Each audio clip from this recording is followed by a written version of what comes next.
Welcome to episode 2 of breakfast across India. இன்றைக்கி நம்ம பார்க்க போகிற ஸ்டேட் கர்நாடகா. ஆல்ரெடி எபிசோட் 1ல் நான் கேரளா பிரேக்ஃபாஸ்டான ஆப்பம் அண்ட் வெஜிடபிள் ஸ்டியூ எப்படி பண்ணுறதுன்னு நான் ஷேர் பண்ணியிருக்கிறேன். அது ஷார்ட்ஸில் போட்டிருக்கிறேன், நீங்கள் கண்டிப்பாக செக் பண்ணி பாருங்கள். இன்றைக்கி கர்நாடகாவில் பண்ணக்கூடிய ஒன் ஆஃப் த ஃபேமஸ் பிரேக்ஃபாஸ்டான அக்கி ரொட்டி எப்படி பண்ணுறதுன்னு பார்க்கலாம். அதுக்கு ஒரு பவுலில் 2 கப் அளவுக்கு அரிசி மாவு எடுத்துக்கிறேன். இது கூட பொடியாக நறுக்கின வெங்காயம், ஒரு துருவின கேரட் சேர்த்துக்கிறேன். இஞ்சி, பச்சை மிளகா, கருவேப்பிலை 3ஐயும் பொடியாக நறுக்கிட்டு சேர்த்துக்கிறேன்.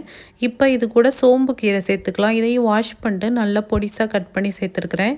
இது கூட கொத்தமல்லி தழை, தேவையான அளவு உப்பு, 1 டீஸ்பூன் போல் சீரகம் எல்லாத்தையும் சேர்த்துட்டு நல்லா பிசைஞ்சு கொடுத்துக்கலாம்.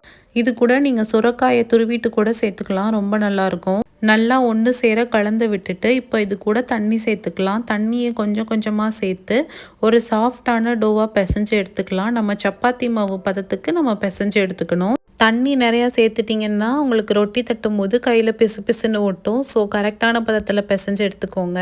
இப்போது இது கூட ஒரு 1/2 கப் அளவுக்கு துருவின தேங்காய் சேர்த்துக்கிறேன். இது நீங்கள் முன்னாடியே எல்லா இன்க்ரீடியன்ஸும் சேர்க்கும் போது சேர்த்துக்கோங்க. நான் மறந்துட்டேன், ஸோ நான் இந்த ஸ்டேஜில் சேர்த்துக்கிறேன். இந்த அக்கி ரொட்டி பண்ணுறது ரொம்ப ரொம்ப ஈஸிங்க. காலையில் அவசரத்தில் பிரேக்ஃபாஸ்ட் பண்ணுறதுக்கு இந்த ரெசிபி கண்டிப்பாக யூஸ்ஃபுல்லாக இருக்கும்.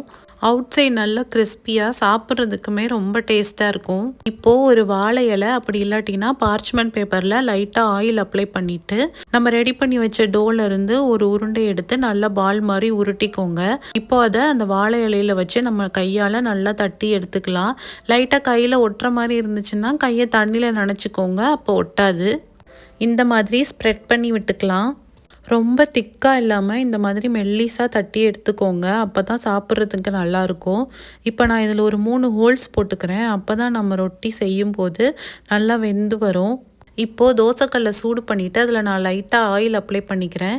இப்போ நம்ம ரெடி பண்ணி வச்சுருந்த அந்த ரொட்டியை எடுத்து மெதுவாக அதில் போட்டுக்கலாம்.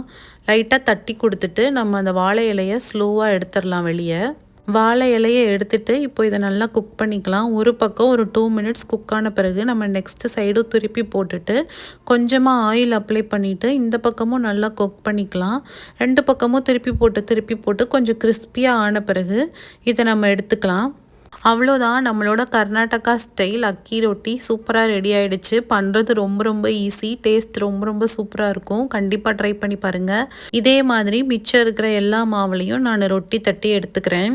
இதுக்கு பெஸ்ட்டு காம்பினேஷன்னு பார்த்தா தக்காளி சட்னி, தேங்காய் சட்னி, ஏன் பொடி கூட சாப்பிட்லாம். நான் இன்றைக்கி தேங்காய் சட்னி வச்சு சாப்பிட்ருக்கேன். என்னோட இந்த சீரீஸ் உங்களுக்கு பிடிச்சிருந்துச்சுன்னா கண்டிப்பாக என்னோடய சேனலை சப்ஸ்கிரைப் பண்ணுங்கள், லைக் பண்ணுங்கள், ஷேர் பண்ணுங்கள்.